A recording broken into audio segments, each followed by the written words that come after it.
عليكم ورحمة الله وبركاته.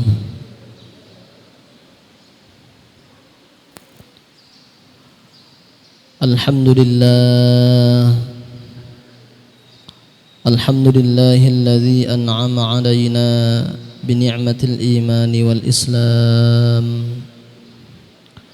أشهد أن لا إله إلا الله الملك العلام، وأشهد أن محمدا عبده ورسوله خير الأنام.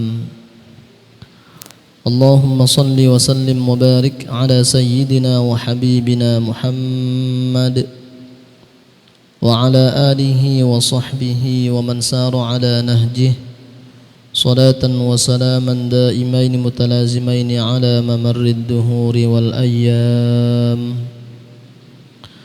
رب اشرح لي صدري ويسر لي أمري واحلل عقدة من لساني يفقه قولي. نويت التعلم والتعليم والاسترشاد والإرشاد ولا حول ولا قوة إلا بالله العلي العظيم. أما بعد، سعادة الأفاضل علماءنا الكرماء وأساتذنا الأعزاء، حضرة المكرمين والmuhtaramin,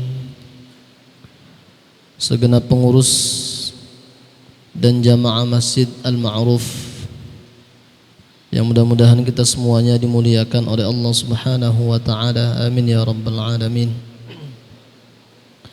Seperti biasanya, marilah kita bersama awali kajian kita dengan membaca surah Al-Fatihah yang pahalanya kita hadiahkan untuk arwah orang-orang tua kita, guru-guru kita, serta orang-orang yang berkontribusi dalam pembangunan dan kemakmuran Masjid Al-Ma'ruf ini. Mudah-mudahan semua amal salihnya diterima oleh Allah Subhanahu wa taala, salah dan khilafnya diampuni oleh Allah Subhanahu wa taala. Amin ya rabbal alamin. Sekaligus sebagai wasilah atas harapan dan doa kita, mudah-mudahan Allah Subhanahu wa taala senantiasa menjaga kita semuanya.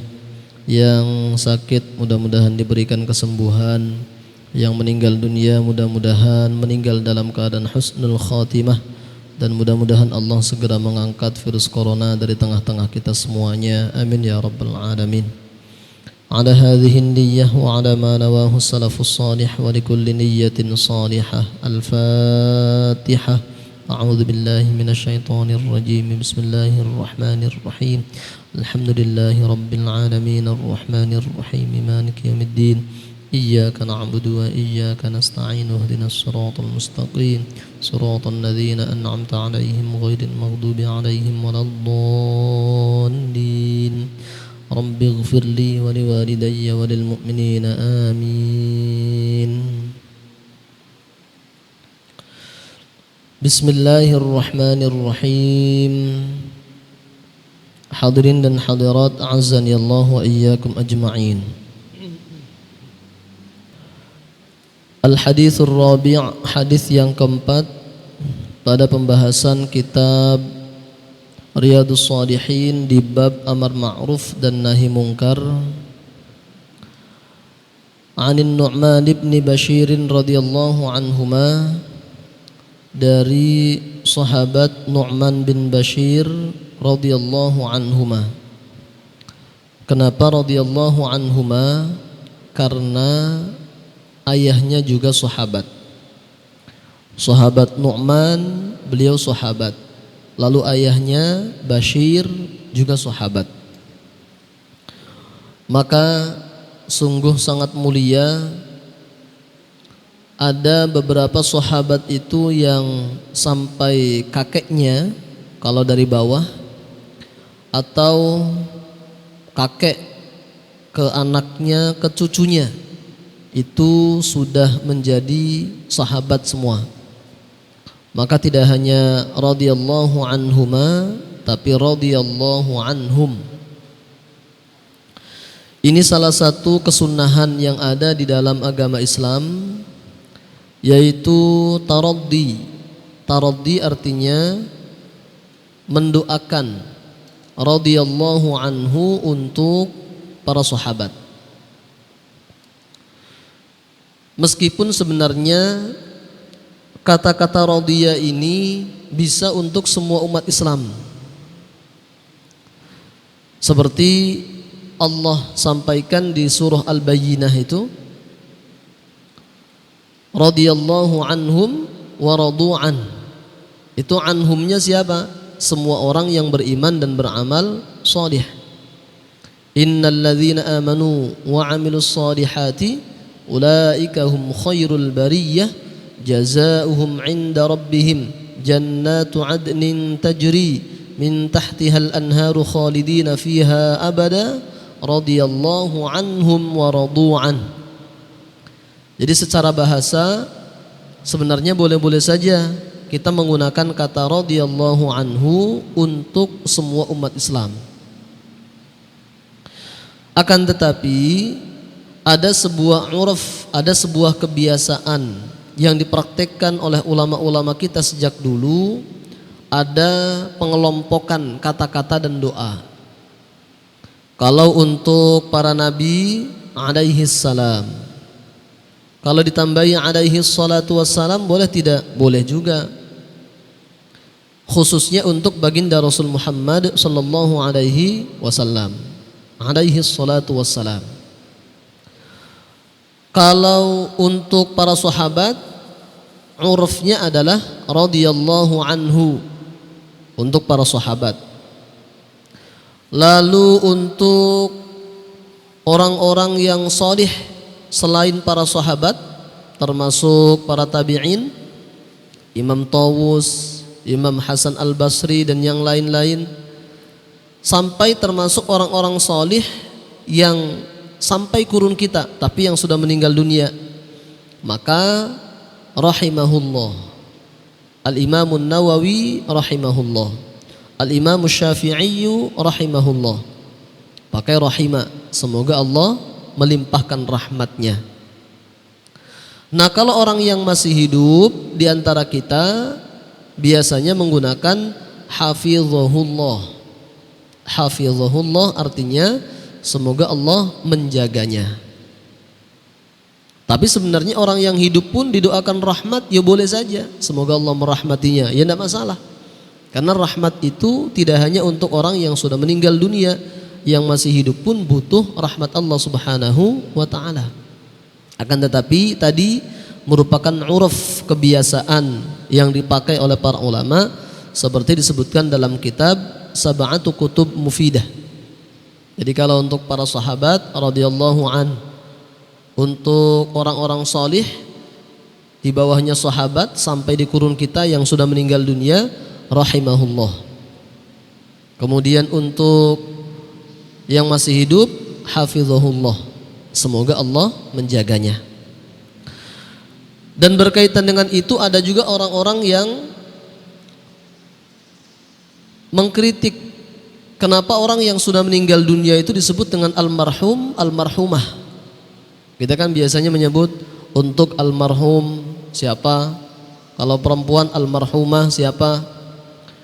Itu katanya tidak pas. Kenapa? Karena almarhum itu adalah isim maf'ul. Isim maf'ul itu menunjukkan sesuatu yang sudah pasti dirahmati.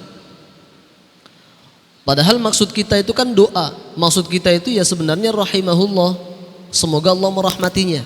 Almarhum orang yang semoga diberikan rahmat. Jadi tidak pasti, itu doa dari kita. Maka apakah itu salah? Oh tidak, tidak salah. Sebab salah satu ayat dalam Al-Quran itu ketika Allah Subhanahu wa ta'ala menceritakan tentang Nabi Lut alaihi salam, kemudian Nabi Lut sangat mengkhawatirkan tamu-tamunya yang aslinya merupakan malaikat diganggu oleh kaumnya Nabi Lut. Maka kemudian tamunya Nabi Lut itu kan mengatakan, tidak usah khawatir, mereka itu kaummu itu tidak akan menyakiti kami dan juga tidak akan menyakiti engkau. Dan akan ada sebuah malapetaka besar yang menimpa mereka. Dan kemudian Allah juga menjelaskan tidak hanya mereka saja kaummu, tetapi istrimu pun juga kena. Wala yaltafit minkum ahadun illa imra'atak innahu musibuha ma asabahum. Musibuha itu artinya bukan berarti istrimu itu sudah kena musibah, bukan. Sesungguhnya istrimu juga akan sesungguhnya musibah itu juga akan mengenai istrimu. Itu padahal menggunakan kalimat innahu musibuha. Musibun itu isim fa'il yang hampir senada dengan isim maf'ul, artinya harusnya sesuatu yang sudah terjadi. Tetapi tidak. Isim fa'il kah, isim maf'ul kah, meskipun makna aslinya sudah kejadian, tapi bisa jadi dimaknai akan terjadi. Tetapi karena saking dekatnya kejadian itu atau ada harapan besar itu akan kita dapatkan dan terjadi, maka menggunakan isim fa'il atau isim maf'ul bisa. Jadi kalau ada orang yang mengkritik, oh salah almarhumah itu salah, harusnya rahimahullah, rahimahallah kalau untuk perempuan. Oh, kita jawab dengan ayat ini, innahu musibuha ma asabahum inna mau'idahumus subh alaysa subhu biqarib. Itu ada di surah Hud. Jadi boleh menggunakan kata almarhum yang meskipun keluarga kita itu belum tentu, tidak ada yang bisa memastikan betul-betul mendapatkan rahmat Allah di alam kubur atau di hari akhir, tapi itu merupakan harapan besar dari kita, mudah-mudahan mendapatkan rahmat. Lalu kita menggunakan kata-kata almarhum, almarhumah, boleh dan betul. Syahidnya tadi di mana? Di Al-Qur'an di surah Hud. Innahu musibuha ma asabahum. Itu musibahnya, bala bencananya belum terjadi, tetapi Allah menggunakan kata-kata akan terjadi dan menggunakan lafaz musibuha yang merupakan isim fa'il. Boleh itu. Al-haditsur rabi', hadis yang keempat di dalam kitab Riyadhus Shalihin di bab amar ma'ruf nahi mungkar, dari sahabat Nu'man bin Bashir radhiyallahu anhuma, dari baginda Nabi Muhammad sallallahu alaihi wasallam, beliau bersabda, mathalul qa'imi fi hududillah wal waqi'i fiha. Perumpamaan orang-orang yang mereka semuanya mengingkari batas-batasnya Allah Subhanahu wa taala. Maksudnya mengingkari di sini orang yang melakukan amar ma'ruf nahi mungkar. Dan perumpamaan orang-orang yang melanggar aturan Allah. Jadi ini dibuat perumpamaan oleh baginda Rasul Muhammad sallallahu alaihi wasallam. Perumpamaan orang-orang yang berusaha sekuat tenaga untuk menjalankan aturan Allah untuk dirinya, untuk keluarganya, untuk orang lain. Kalau ada yang melanggar, dia cegah. Kalau dirinya sendiri yang melanggar, dia cegah, bahkan dia hukum. Kalau dalam kitab Al-Jawahir Al-Lu'lu'iyah itu luar biasa. Itulah salah satu hal yang sangat membedakan antara kita dengan para sahabat.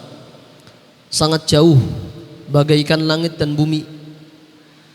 Sahabat itu mereka ketika melewati sebuah bangunan besar saja, lalu kemudian mereka bertanya-tanya dalam hati, ini kapan bangunan ini dibangun?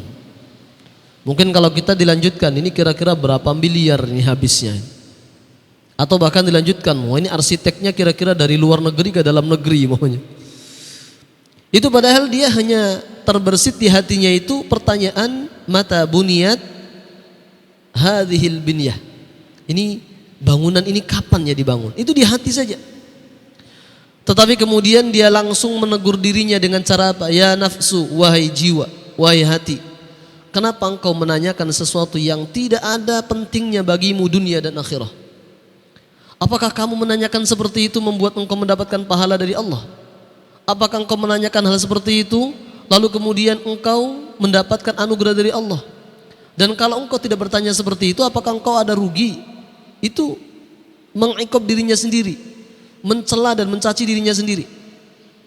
Maka gara-gara seperti itu akhirnya orang soleh ini menghukum dirinya dengan cara apa?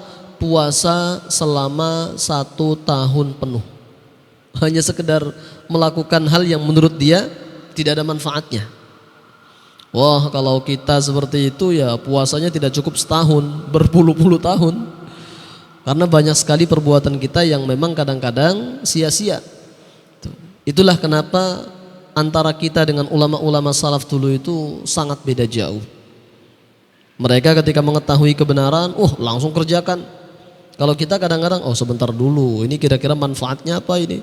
Efek negatifnya apa ini? Kemudian dalilnya kuat apa tidak ini? Kalau ulama-ulama zaman dulu begitu tahu perintah, larangan, yang perintah dikerjakan, larangan dijauhi, luar biasa.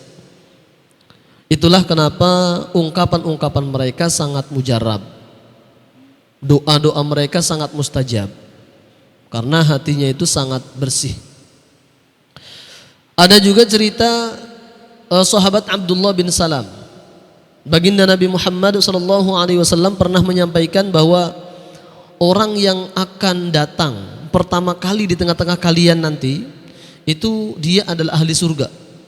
Maka para sahabat itu mau nanti-nanti, ini siapa yang akan datang?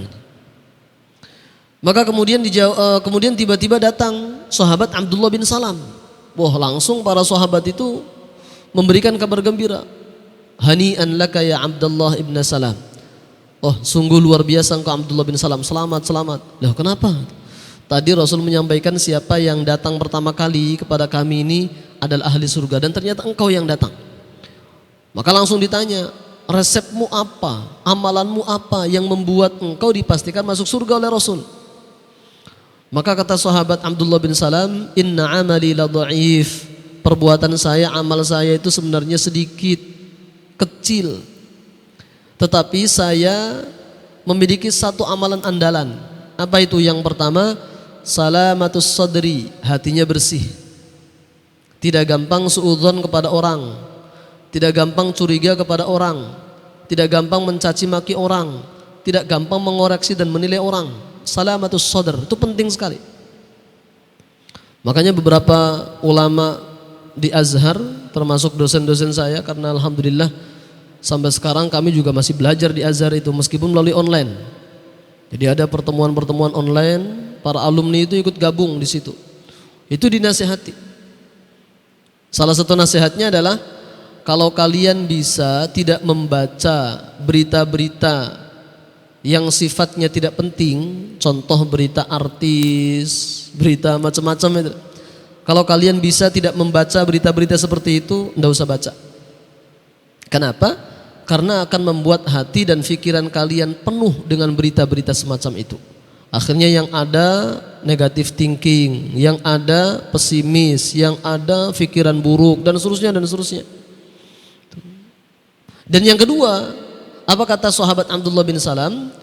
Yaitu pertama tadi salamatus sadri, yang kedua waqaful lisani amma la ya'nini, yaitu menjaga lidah, menjaga lisan dari hal-hal yang tidak bermanfaat sama sekali. Dua hal itu yang membuat sahabat Abdullah bin Salam dipastikan masuk surga oleh baginda Nabi Muhammad SAW. Dan dua hal inilah yang di masa-masa kita sekarang ini banyak kita tabrak dan langgar. Hati seringkali malah kita tidak tahu berita-berita yang bisa membuat hati kita berprasangka buruk, malah kita cari-cari berita itu, akhirnya di pikiran kita akhirnya dihantui terus. Kadang-kadang pas sholat pun kebayang berita-berita artis-artis itu. Kenapa saya tahu? Ada ibu-ibu curhat ini. Ustadz, gimana saya sholat kok saya kebayang berita-berita gitu. Ada melalui WA itu curhat seperti itu. Nah, terus saya tanya, emang ibu kenapa bisa seperti itu? Ya saya sering membaca berita-berita kayak gitu-gitu. Nah itu. Dan yang kedua, menjaga lisan dari hal-hal yang sama sekali tidak bermanfaat, yang kalau tidak kita ucapkan kita tidak merasa rugi, itu maka tidak usah diucapkan. Yang kalau kita ucapkan kita tidak mendapatkan pahala dari Allah, tidak usah diucapkan. Ada banyak hal yang lebih penting dan bisa mendatangkan pahala bagi kita semuanya dibandingkan hal-hal yang tidak penting. Nah, baginda Rasul Muhammad SAW memberikan perumpamaan orang-orang yang betul-betul menjaga diri dan menjauhi hal-hal yang dilarang oleh Allah Subhanahu wa taala, serta perumpamaan orang-orang yang terjatuh dalam larangan-larangan Allah. Kamatsali qaumin istahamu ala safinatin, yaitu seperti orang-orang yang mereka melakukan undian ketika masuk ke dalam sebuah perahu, sebuah bahtera. Fasara ba'duhum a'laha wa ba'duhum asfalaha. Maka setelah diundi, sebagian dari kaum itu ada yang mendapatkan tempat di atas, di perahunya itu atau kapalnya itu 2 lantai, apa namanya itu, dek atau apa itu, satu di atas, yang sebagian di bawah, sebagian di atas, sebagian di bawah, hasil dari undian. Wa kana alladzina fi asfaliha idza istaqaw minal ma'i marru ala man fawqahum. Maka ketika orang-orang yang ada di bawah mereka ingin minum, minumnya dari mana? Minumnya dari air laut. Ini ceritanya ini tidak ada perbekalan air minum bersih. Jadi kalau mau minum mereka harus kemana? Mereka harus ke atas, melewati orang-orang yang ada di atas untuk mengambil air yang ada di laut atau di sungai untuk minum. Faqalu law anna kharaqna fi nasibina kharqan wa lam nu'dhi man fawqana. Maka orang-orang yang di bawah tadi mereka menyampaikan saran, seandainya kami boleh melobangi sebagian kapal ini yang di bagian bawah, sehingga kami bisa minum itu tidak harus ke atas dulu, langsung saja kami ngambil dari bawah, dari lubang itu, maka kemudian kami ambil air dari sungai atau dari laut untuk kami minum. Jadi mereka menyampaikan usulan dan saran, kami tidak usah ke atas. Itu kasihan orang yang di atas tuh kadang merasa terganggu dengan naiknya kami ke atas. Bagaimana kalau kami buat lubang saja khusus untuk orang-orang di bawah, sehingga kami membuat lubang ini kami tidak perlu ke atas, langsung saja ambil dari lubang tadi airnya. Fa in tarakuhum wa ma aradu halaku jami'an. Maka kesimpulannya, apabila orang-orang di atas ini menerima usulan yang di bawah untuk membuat lubang di bawah, padahal yang di bawah ini dia di bawah permukaan air, halaku jami'a, maka apa yang terjadi? Pasti semuanya akan binasa, karena air akan terus-menerus masuk. Yang celaka kira-kira apa? Yang di bawah saja atau yang di atas juga? Semuanya. Meskipun mungkin yang lebih dulu celaka, lebih dulu mati yang bawah dulu, tapi kan tetap berikut-berikutnya yang atas pun juga kena. Wa in akhadhu ala aidihim najaw wa najaw jami'a. Tetapi kalau orang-orang di atas ini tegas, tidak boleh. Karena kalau kamu lakukan itu, air akan masuk, yang celaka tidak hanya kalian, kami di atas pun akan mati semuanya. Nah, kalau tegas melaksanakan aturan itu, maka semuanya akan selamat. Yang di bawah selamat, yang di atas juga selamat. Inilah perumpamaan yang disampaikan baginda Nabi Muhammad SAW ketika ada di antara sebagian kita yang mau berbuat maksiat atau bahkan sudah berbuat maksiat. Maka orang yang berbuat maksiat tadi ibaratnya seperti orang yang ada di bawah. Dia sudah melobangi perahu, dia sudah melobangi kapal untuk bisa mendapatkan air minum langsung dari bawah, padahal di bawah permukaan air. Ini kalau kita biarkan orang yang bermaksiat tadi, maka yang celaka, yang binasa tidak hanya yang di bawah, tidak hanya yang bermaksiat, tapi kita pun yang tidak maksiat bisa kena kalau kita tahu dan membiarkan begitu saja. Bahkan dikasih laporan, Pak, umpamanya ada tokoh masyarakat atau ada aparat pemerintah atau ada RT, RW, lurah dan seterusnya, dikasih tahu, Pak, itu ada maksiat. Enggak apa-apa, kan mereka saja, toh dosa ditanggung-tanggung sendiri, yang penting kita jangan maksiat. Nah, itu pikiran yang salah. Sebab ancaman Allah Subhanahu wa taala untuk orang-orang yang bermaksiat itu tidak hanya menimpa orang yang maksiatnya saja, tetapi orang yang tidak maksiat pun kalau dia tahu dan membiarkan padahal dia mampu, dia pun akan kena. Ini salah satu dalilnya adalah firman Allah Subhanahu wa taala, wattaqu fitnatan la tusibanna alladzina zalamu minkum khassah wa'lamu annallaha syadidul iqab. Takutlah akan sebuah azab akan sebuah siksaan yang tidak hanya menimpa orang-orang yang berbuat salah saja di antara kalian, tetapi yang tidak salah pun bisa kena kalau dia membiarkan begitu saja, dan sesungguhnya siksaan Allah teramat sangat pedih. Inilah pentingnya amar ma'ruf nahi mungkar.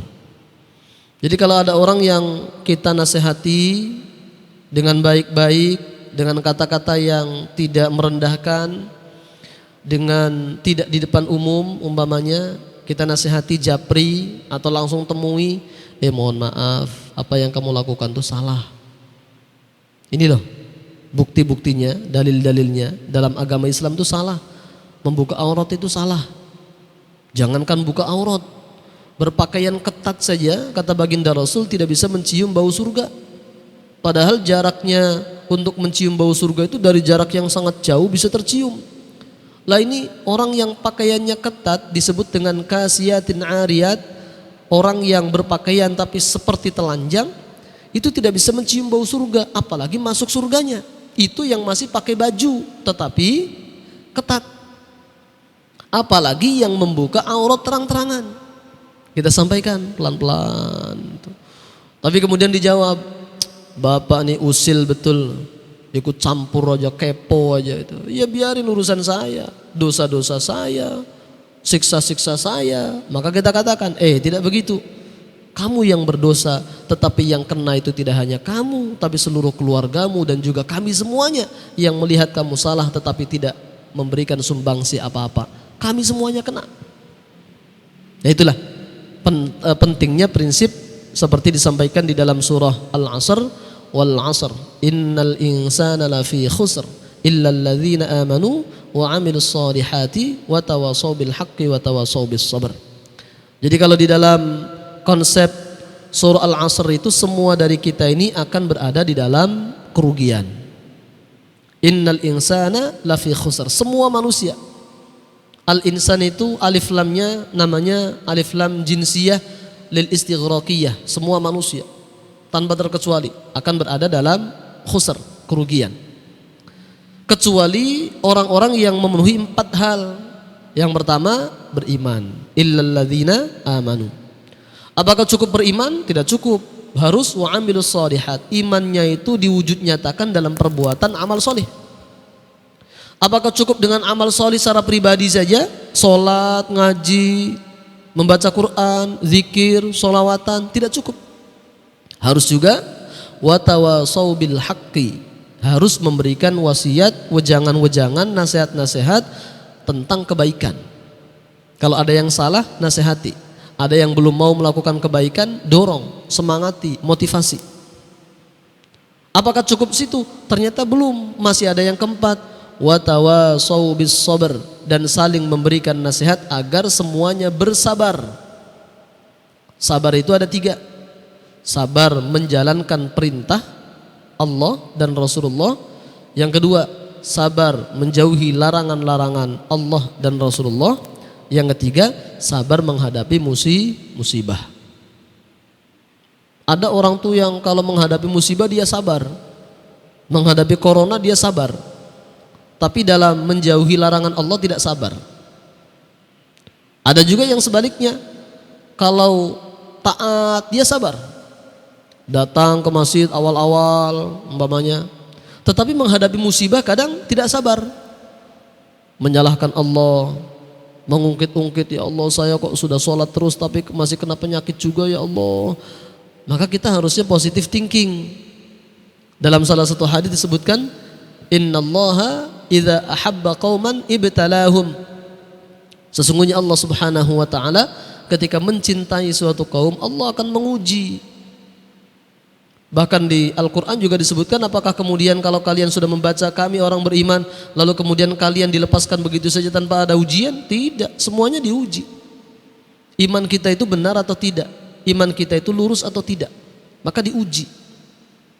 Ya meskipun itu satu sisi kita harus positive thinking, mudah-mudahan ini merupakan tanda cintanya Allah Subhanahu wa taala kepada kita.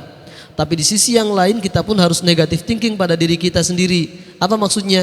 Jangan-jangan ini merupakan teguran dari Allah Subhanahu wa taala, atau bahkan lebih parah lagi, jangan-jangan ini merupakan siksa dari Allah Subhanahu wa taala. Harus ada. Kalau berkaitan dengan orang lain husnudzon. Kalau berkaitan dengan diri kita, suudzon. Jangan ke diri kita husnudzon, ke orang lain suudzon. Ada orang mohon maaf kena virus corona, yang betul tuh bagaimana? Yang betul introspeksi diri. Kenapa ya saya bisa kena? Jadi mohon maaf di antara kita yang mungkin sekarang sedang diuji oleh Allah Subhanahu wa taala, yang pertama harus kita lakukan tentu saja harus introspeksi diri. Kenapa bisa kena? Oh, mungkin karena kita kurang menjaga protokol kesehatan. Nah, dalam protokol kesehatan ini berlaku tidak hanya dalam kehidupan sehari-hari di luar sholat. Di dalam sholat pun boleh atau tidak? Boleh. Coba kita mulai bahas lagi. Karena mohon maaf, ada sebagian di antara kita yang sampai saat ini masih mempermasalahkan mengenai protokol kesehatan itu. Contoh, masalah tidak bersalaman. Kita kan mohon maaf ya, termasuk di sini saya juga mendengar ada yang kadang mempermasalahkan orang salaman kok tidak boleh, berjabat tangan kok tidak boleh. Padahal kata baginda Rasul, ma min muslimaini yaltaqiyani fayatasafahani illa ghufira lahuma qabla ay yatafarraqa. Tidaklah dua orang muslim bertemu lalu mereka berjabat tangan kecuali dosa-dosa mereka diampuni oleh Allah Subhanahu wa taala. Kan begitu. Hadisnya sahih itu. Ada yang protes seperti itu. Kalau umpamanya diajak salaman lalu enggak mau, kemudian dibully. Wah, kamu takut corona ya. Ada yang seperti itu. Nah, apakah betul seperti itu? Maka ternyata baginda Rasul pun dulu pernah menghindari berjabat tangan. Rasul dulu pernah menghindari berjabat tangan. Kepada siapa? Kepada orang yang berbaiat kepada beliau. Baiat itu pernyataan sumpah setia. Dan baiat itu kalau laki-laki selalu berjabat tangan. Kalau laki-laki. Kalau perempuan tidak. Rasul membaiat perempuan tidak pernah berjabat tangan. Seperti disebutkan dalam hadis dari Sayyidah Aisyah radhiyallahu anha. Makanya Sayyidah Aisyah menyatakan Rasul itu tidak pernah menyentuh kulit perempuan lain selain istrinya atau mahramnya. Tidak pernah. Nah, jadi Rasul biasanya kalau membaiat seorang laki-laki itu selalu bersalaman. Tetapi ketika ada orang yang berbaiat kepada beliau dan diberitahu bahwa laki-laki itu menderita penyakit kusta, juzam, maka Rasul kemudian mengatakan, inna qad baya'naka farji'. Saya sudah membaiat engkau, sekarang kembalilah. Rasul tidak bersalaman.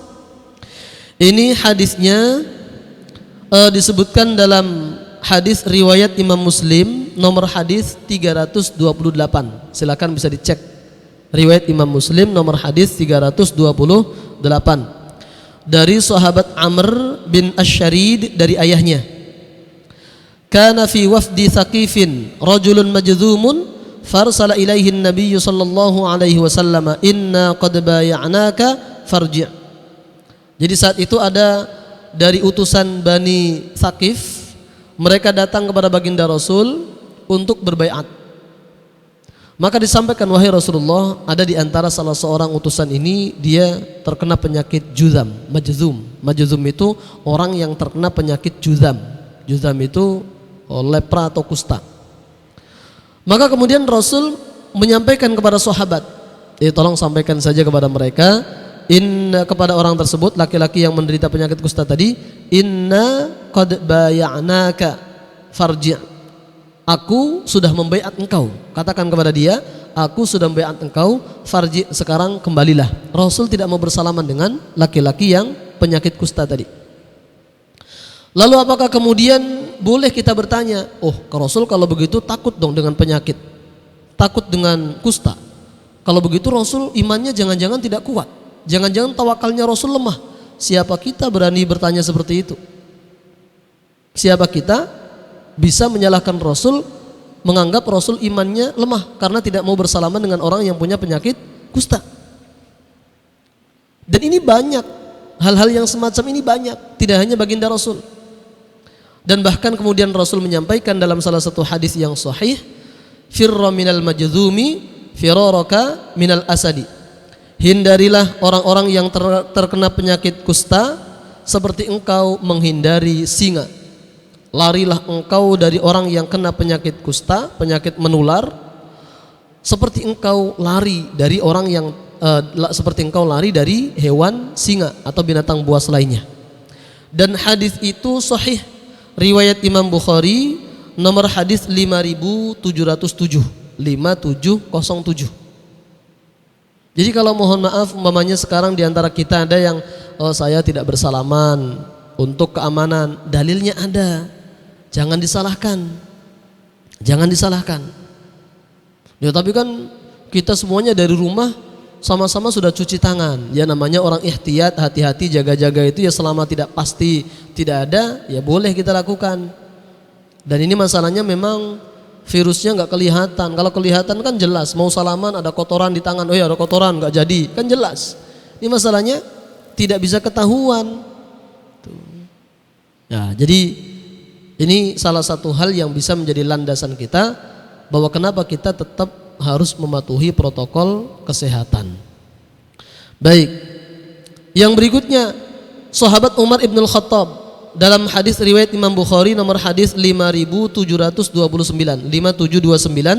dari sahabat Ibnu Abbas radhiyallahu anhuma. Ini tentang cerita sahabat Umar bin Khattab masuk ke daerah Syam, lalu di Palestina yaitu daerah dekat Ramallah, yaitu daerah Amwas namanya. Di sana ada taun. Di sana ada taun yang kemudian disebut dengan taun atau wabah Amwas. Lah sahabat Umar itu tidak berani masuk ke Palestina. Tidak berani masuk ke Palestina.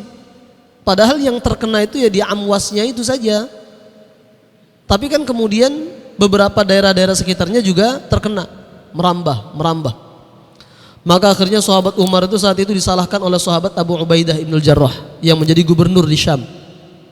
Dengan dikatakan begini, afiraran min qadarillah, wahai Khalifah Umar, apakah engkau lari dari takdir Allah?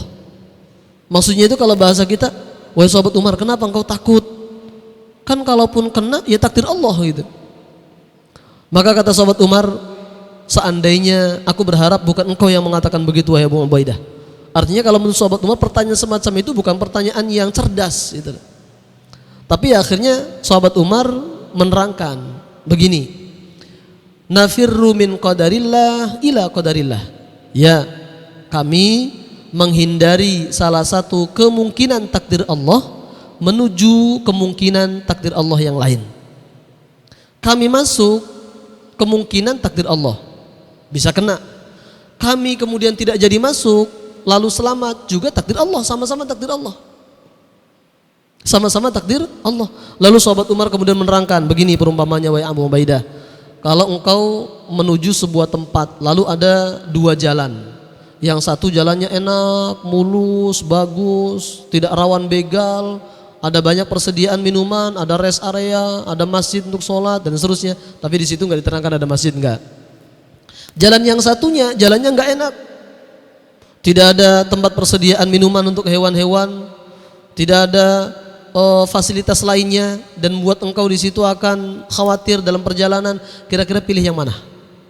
Nah, maka pasti engkau akan memilih jalan yang enak. Sama, kalau ada kemungkinan yang buruk dengan kemungkinan yang baik, kami memilih kemungkinan yang baik. Itu kata sahabat Umar ibnul Khattab. Maka kemudian akhirnya datang sahabat Abdurrahman bin Auf. Beliau kemudian menerangkan, mohon maaf, saya dalam hal ini ada mendapatkan hadis Nabi. Saya mendengar baginda Rasul bersabda, kalau kalian mendengar di suatu tempat ada sebuah wabah bencana, jangan kalian masuk. Tapi kalau kalian berada di daerah tersebut, jangan kalian keluar.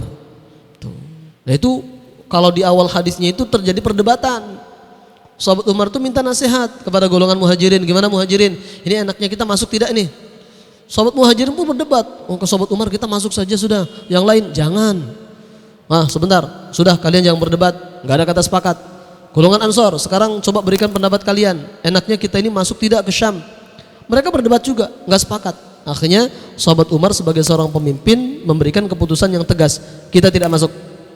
Lalu baru terjadi dialog dengan sahabat Abu Ubaidah Ibnul Jarrah. Lalu apakah kita berani mengatakan sahabat Umar ini takut sama wabah? Oh, berarti imannya sahabat Umar ini tidak kuat lah. Siapa kita? Sahabat Umar itu yang kata baginda Rasul kalau beliau keluar rumah, setan itu nggak mau berpapasan sama sahabat Umar, saking kuatnya imannya sahabat Umar. Kalau kita nggak tahu. Bisa jadi setannya malah kumpul teman kita lewat. Tapi ya mudah-mudahan tidak. Gitu. Nah itulah. Jadi mohon maaf, itu bukan dalam rangka kita takut kepada makhluk Allah lalu mengabaikan takut kita kepada Allah, bukan. Itu menjalankan salah satu ajaran dalam Islam yang mengharuskan kita menyempurnakan ikhtiar, yang itu pun dicontohkan oleh baginda Rasul Muhammad SAW dan juga dicontohkan oleh para sahabat dan ulama-ulama salafus salih. Begitu. Jadi kalau ada orang yang kemudian kamu takut corona ya, jawab bukan takut corona, tapi menjalankan perintah Allah Subhanahu wa taala, mencontoh baginda Rasul dalam menyempurnakan ikhtiar menghadapi musibah. Begitu saja. Kalau ditanya dalilnya, tadi itu riwayat Imam Bukhari 5729 untuk yang cerita sahabat Umar.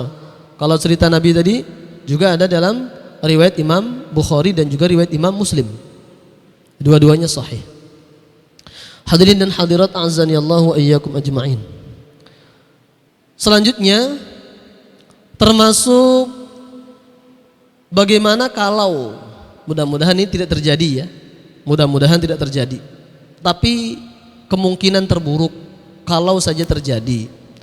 Lalu kemudian ada yang menyampaikan ini tidak pernah terjadi sejak zaman Nabi, sejak zaman ulama-ulama kita masjid ditutup umpamanya. Kan dulu kita pernah tidak sholat sholat Jumat ya, kemudian pernah juga tidak sholat Id. Tapi mudah-mudahan dengan kekompakan kita untuk menjaga prokes, mudah-mudahan ini tidak terjadi. Ya kita berharap tetap dibuka, tapi kita sama-sama menjaga kedisiplinan. Daripada kemudian sudah enggak usah lah renggang-renggang itu rapat namanya. Akhirnya kemudian pemerintah memutuskan tutup aja sudah al-ma'ruf. Mudah-mudahan kan tidak begitu. Jadi sama-sama jalan. Kita sholat tetap jalan, tapi juga tetap menjaga aturan kesehatan. Itu kan lebih baik. Dan kita menggunakan kaidah apa? Ma la yudraku kulluh la yutraku kulluh.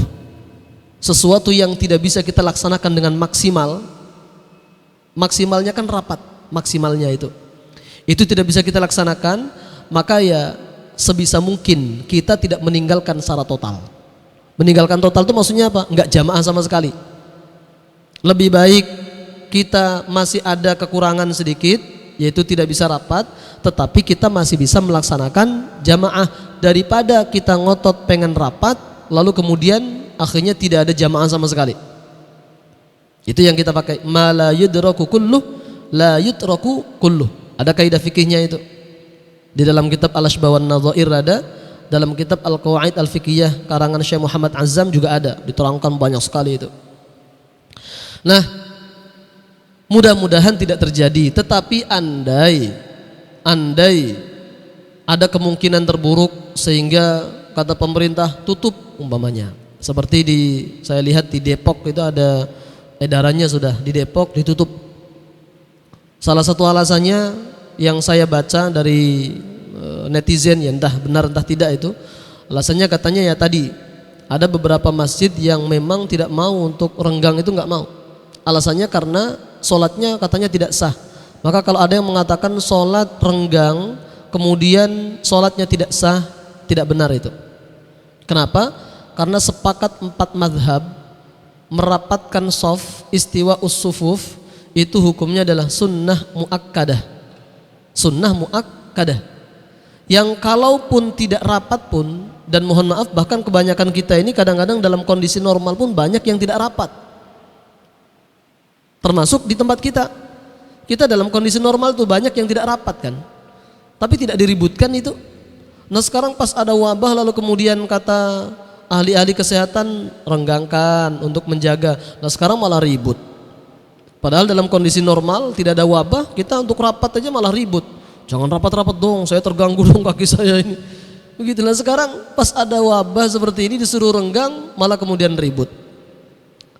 Nah itu salah satu, tapi mudah-mudahan tidak terjadi di tempat kita. Maka tadi dibutuhkan kekompakan kita semuanya untuk menerapkan kedisiplinan. Lah andai pun terjadi kejadian seperti itu, maka saya sampaikan sebagai perbandingan saja dan referensi bahwa dulu-dulu itu masjid-masjid ditutup itu pernah terjadi, pernah kejadian. Setidaknya ada 3 kali yang terekam dalam jejak sejarah. Pertama pada tahun 749 Hijriah. Disebutkan oleh Imam Al-Makrizi dalam kitab As-Suluk 'Anit Ta'unil Aswad. Saat itu beliau menyampaikan ta'attala bisababihil adhanu min iddati mawadhi' wa baqiya fil mawdi'il masyhuri bi adhanin wahid wa ughliqat aktsarul masajid. Pada tahun 749 Hijriah itu berarti abad ke-8 itu terjadi wabah ta'un. Akhirnya azan pun bahkan tidak ada, hanya satu tempat saja yang azan, hanya satu masjid yang azan. Lalu masjid-masjid sebagian besar tutup semua. Hanya satu masjid yang mengumandangkan azan tahun 749 Hijriah. Ini disampaikan oleh Imam Al-Makrizi. Lalu kemudian yang kedua, Syekh Ibnu Katsir rahimahullah dalam kitab Al-Bidayah wan Nihayah pada bulan Rajab tahun 541 Hijriah, berarti abad ke-6. Terjadi konflik antara khalifah dengan Sultan Mas'ud. Akhirnya kemudian khalifah karena khawatir ada perang saudara, maka memutuskan masjid-masjid seluruhnya ditutup sampai 3 hari. Sholat 5 waktu enggak ada 3 hari. Lalu akhirnya terjadi islah, ada rekonsiliasi, ada perdamaian antara khalifah dan sultan tadi, akhirnya dibuka kembali. Yang terakhir dalam kitab Amba'il Ghumar tulisannya Syekh Ibnu Hajar Al-Asqalani pada tahun 827 Hijriah. Di Makkah terjadi wabak yang sangat besar, wabaun azim. Bihaitsu mata fi kulli yaumin 40 nafsan. Setiap hari 40 nyawa meninggal dunia di Makkah. 40 nyawa meninggal dunia. Wa hasara man mata fi Rabi'il Awwal 1700. Bahkan di bulan Rabiul Awal itu meningkat, yang meninggal sampai 1700 jiwa. Wa yuqalu inna imam al-maqami lam yusalli ma'ahu fi tilkal ayyami illa ithnani. Dan yang salat di Makkah saat itu hanya 3 orang saja, imam dan 2 makmum. Wa baqiyatul a'immati battalu li'adami man yusalli ma'ahum. Sementara masjid-masjid lainnya tutup, imamnya enggak ada yang menemani salatnya. Jadi ada terjadi seperti itu, ya. Tapi sekali lagi mohon maaf, ini berada di bulan Dzulhijjah. 10 hari pertama Dzulhijjah. Hari-hari yang sangat dimuliakan dan diagungkan oleh Allah Subhanahu wa taala, seperti disebutkan dalam hadis riwayat Imam Abu Dawud, hadis riwayat Imam At-Tirmizi dan yang lain-lain dari sahabat Ibnu Abbas radhiyallahu anhuma, "Ma min ayyamin al-'amalu shalihu fihinna ahabbu ila Allah ta'ala minhu fi hadhil ayyam." Kata baginda Rasul, tidak ada hari-hari yang kalau kita isi amal soleh di dalamnya yang lebih dan paling Allah cintai melebihi 10 hari pertama Dzulhijjah ini. Maka mari kita sama-sama ramaikan dan makmurkan 10 hari Dzulhijjah ini sebagaimana ulama-ulama dulu meramaikannya. Caranya bagaimana? Puasa. Yang pertama puasa. Mulai tanggal 1 sunnah berpuasa sampai tanggal 9. Apa ada dalilnya? Ada. Apa derajat hadisnya? Sahih. Dari Hunaidah bin Khalid, dari istrinya, dari sebagian istri baginda Rasul. Ini hadisnya ada riwayat At-Tirmizi dan yang lain-lain. Kata sebagian istri baginda Rasul, kana Nabiyyu sallallahu alaihi wasallam yasumu tis'a Dzulhijjah. Rasul itu puasa 9 hari Dzulhijjah. Kalimatnya adalah tis'un. Tis'un itu isinya ada 9 hari. Beda dengan tasi'. Kalau tasi' itu hari ke-9. Kalau hari ke-9 berarti 1 hari saja, hari Arafah. Tapi kalimatnya tis'a Dzulhijjah. Tis'a itu artinya 9 hari. Maka kalau kita bisa, alhamdulillah, kalau yang sudah puasa dari tanggal 1 kemarin, alhamdulillah. Kalau belum bisa, ya sisa hari ini saja. Kalau tidak bisa, 8-9 Tarwiyah dan Arafah. Kalau tidak bisa juga minimal Arafahnya. Dosa kita selama 2 tahun diampuni oleh Allah Subhanahu wa taala. Lalu yang kedua apa? Banyak-banyak takbiran. Sejak kapan? Tanggal 1. Tanggal 1 kemarin, tanggal 1 Hijriah, tanggal 1 Dzulhijjah sebenarnya sunnah untuk takbiran. Itu sekarang namanya sunnah mahjurah, sunnah yang banyak ditinggalkan. Kalau kita biasanya takbirannya ya malam Idul Adha atau subuh Arafah. Tapi sebenarnya mulai tanggal 1 itu sudah sunnah sebenarnya. Dasarnya apa? Hadis baginda Rasul dengan derajat hadis hasan. Baginda Rasul menyampaikan tidak ada hari-hari yang lebih mulia untuk kita isi dengan amal-amal salih melebihi 10 hari pertama Dzulhijjah, maka perbanyaklah membaca takbir, tahlil, tahmid. Allahu akbar, Allahu akbar, Allahu akbar, takbir. La ilaha illallah, tahlil. Wallahu akbar, takbir. Wallahu akbar, walillahil hamd, walillahil hamd namanya tahmid. Maka dianjurkan banyak-banyak itu. Sahabat Abu Hurairah dan sahabat Ibnu Umar dulu masuk pasar, lalu mereka takbiran di dalam pasar. Akhirnya seisi pasar orang-orang di situ semuanya takbiran, gegap gempita. Tapi kalau kita karena tidak biasa ya sudah di rumah masing-masing saja. Karena kalau kita di pasar, masuk pasar kemudian takbiran Allahu akbar, oh dikira ini obatnya habis. Karena banyak yang tidak melaksanakan. Maka di rumah masing-masing saja takbiran setelah sholat, pas malam, siang dan seterusnya sunnah. Dan yang ketiga, mari banyak-banyak doa dengan berkat hari-hari mulia ini, 10 hari pertama Dzulhijjah ini. Ya Allah, mudah-mudahan Engkau angkat corona dari tengah-tengah kita semuanya. Corona ini mungkin secara pandangan matematis sekarang ini masih sulit untuk hilang. Tapi kalau Allah sudah menghendaki kun fayakun, gampang sekali. Tapi kita doa, mudah-mudahan doa kita dikabulkan oleh Allah Subhanahu wa taala. Amin ya rabbal alamin. Al-Fatihah. A'udzu billahi minasyaitonir rajim. Bismillahirrahmanirrahim. Alhamdulillahi rabbil alamin arrahmanir rahim maliki yaumiddin. إياك نعبد وإياك نستعين اهدنا الصراط المستقيم صراط الذين أنعمت عليهم غير المغضوب عليهم ولا الضالين آمين. آمين يا الله يا رب العالمين. بسم الله الرحمن الرحيم. الحمد لله رب العالمين. اللهم صل على سيدنا محمد وعلى آله وصحبه أجمعين. اللهم انفعنا بما علمتنا وعلمنا ما ينفعنا. اللهم ارزقنا فهم النبيين وحفظ المرسلين والهم الملائكة المقربين. ربي يسر ولا تعسر، ربي تمم علينا بالخير. ربنا آتنا في الدنيا حسنة وفي الآخرة حسنة وقنا عذاب النار. وصلى الله على سيدنا محمد وعلى آله وصحبه وسلم. والحمد لله رب العالمين. تقبل الله منكم منا ومنكم تقبل يا كريم. اهدنا الصراط المستقيم والله موفق لكم الطريق. ثم السلام عليكم ورحمة الله وبركاته.